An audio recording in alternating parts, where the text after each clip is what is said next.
Logic क्या दी जा रही है कि जो मुगलों की प्रॉपर्टी थी वह प्रॉपर्टी हो गई। तो मैं ये पूछना चाहता हूं, क्या जहां तक भगवान श्री राम ने राज किया था वो सारी प्रॉपर्टी हिंदुओं की है क्या? हमें यही पता था कि भारत में 10 लाख एकड़ जमीन पे वक्फ बोर्ड ने कब्जा किया हुआ है। जब ये कानून बदल रहा था तब पता चला कि नहीं, ये तो 40 लाख एकड़ हो चुका है। सुप्रीम कोर्ट के लिए परीक्षा की घड़ी है।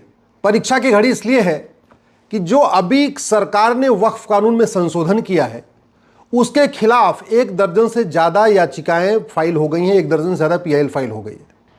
मैंने एक लिस्ट बनाई थी कि देश भर में वक्फ बोर्ड ने कितनी जमीनें कब्जा किया है।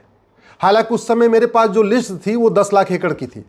हमें यही पता था कि भारत में 10 लाख एकड़ जमीन पे वक्फ बोर्ड ने कब्जा किया हुआ है, और अभी जब ये कानून बदल रहा था तब पता चला कि नहीं, ये तो 40 लाख एकड़ हो चुका है। मैंने 1995 वाले को चैलेंज किया था। इस समय इन लोगों ने जो 1995 वाले में संशोधन हुआ है उसको चैलेंज किया है, लेकिन बात वही है।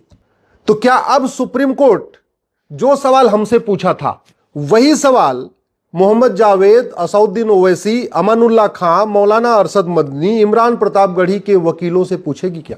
क्योंकि सवाल हमसे पूछा था कि आपकी कितनी जमीन पे वक्फ बोर्ड ने कब्जा किया, तो यह सवाल तो पूछना चाहिए जावेद साहब से, ओवैसी साहब से, अमानुल्लाह खां, अरशद मदनी से कि आप ये बताओ कि आपकी कितनी जमीन को सरकार ने अब तक ले लिया। पहले तो यह पूछना चाहिए ओवैसी जी से, मदनी जी से, इमरान प्रतापगढ़ी से कि आपके पूर्वजों ने कितनी जमीन वक्फ किया है, पहले तो यह बता दो। लॉजिक क्या दी जा रही है कि जो मुगलों की प्रॉपर्टी थी वह प्रॉपर्टी हो गई। तो मैं ये पूछना चाहता हूं, क्या जहां तक भगवान श्री राम ने राज किया था वो सारी प्रॉपर्टी हिंदुओं की है क्या?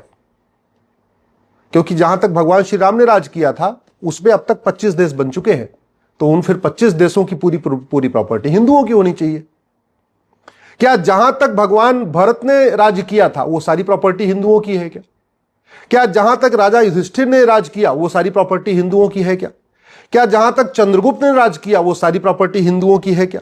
क्या जहां तक सम्राट अशोक ने राज्य किया क्या वो सारी प्रॉपर्टी सनातनियों की है क्या? मैं इसलिए पूछ रहा हूं कि अगर राजा के हिसाब से फॉर्मूला चलेगा फिर तो मुगलों से शुरू क्यों करना चाहिए, थोड़ा मुगलों के पीछे शुरू करना चाहिए। और जहां पे युधिष्ठिर ने राज किया, भरत जी ने राज किया, भगवान श्री राम ने राज किया, चंद्रगुप्त ने राज किया, अशोक ने राज किया, वहां तो 25 देश बन चुके हैं, फिर तो 25 के 25 देश पूरा हिंदुओं के होने चाहिए, वो सारी प्रॉपर्टी हिंदुओं की होनी चाहिए। भाई पिछले 2500 साल में भारत के 25 टुकड़े हुए और 7 टुकड़े तो 1857 के बाद हुआ है, यानी पिछले 200 साल में 7 टुकड़े हुए। तो कायदे से चाहे ये म्यांमार हो, चाहे तिब्बत हो, चाहे अफगानिस्तान हो, चाहे पाकिस्तान हो, चाहे बांग्लादेश हो, ये सारी प्रॉपर्टी फिर तो हिंदुओं की होनी चाहिए अगर राजा के हिसाब से चल रहा है।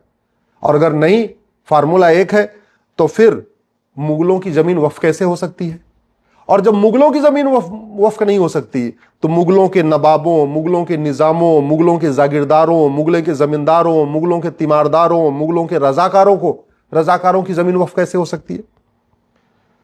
भाई बड़ी सीधी सी बात है, शासन बदलता है तो जमीन ट्रांसफर हो जाती है। यानी जब तक मुगल थे, मुगल राज कर रहे थे, उसके बाद अंग्रेज आए, सारी जमीन का मालिकाना हक अंग्रेजों को ट्रांसफर हो गया। 1947 में देश आजाद हो गया, 1950 में संविधान लागू हो गया, सारी की सारी जमीन भारत सरकार को ट्रांसफर हो गई। कल को फिर तो अंग्रेज बोलेंगे कि अंग्रेजों का जहां जहां राज था कॉमनवेल्थ में, पाकिस्तान, अफगानिस्तान, बांग्लादेश, यहां वहां जहां जहां था, फिर तो अंग्रेज बोलेंगे सारी जमीन चर्च की है भैया, क्योंकि राज हमारा था, सारी जमीन क्रिश्चियंस की हो गई। ऐसे नहीं चलता। एक बात और, जो हिंदू पाकिस्तान बांग्लादेश से छोड़ के भारत आए उनकी जमीन तो वहां की सरकार की हो गई, वहां के वासिंदों की हो गई, वहां के लोगों ने ले लिया। तो फिर जो जमीन भारत के मुस्लिम छोड़ के गए, भाई जब बंटवारा हुआ 47 में तो पाकिस्तान से हिंदू भारत आए और भारत से बहुत सारे मुस्लिम पाकिस्तान गए, बांग्लादेश गए। तो जब वहां से जो लोग छोड़ के आए, सिंध से, लाहौर से, ननकाना साहब से, बाकी जगहों से, वो जमीन हिंदुओं की नहीं है, वो जमीन मंदिरों की नहीं है, तो यहां जो लोग छोड़ के गए थे, चाहे परवेज मुशर्रफ गए या जो भी गए, उनकी जमीन वक्फ की कैसे हो सकती है? फिर तो वो जमीन या तो मंदिरों की होनी चाहिए, या तो उनके पड़ोसियों की होनी चाहिए, या तो सरकार की होनी। सुप्रीम कोर्ट के लिए परीक्षा की घड़ी है।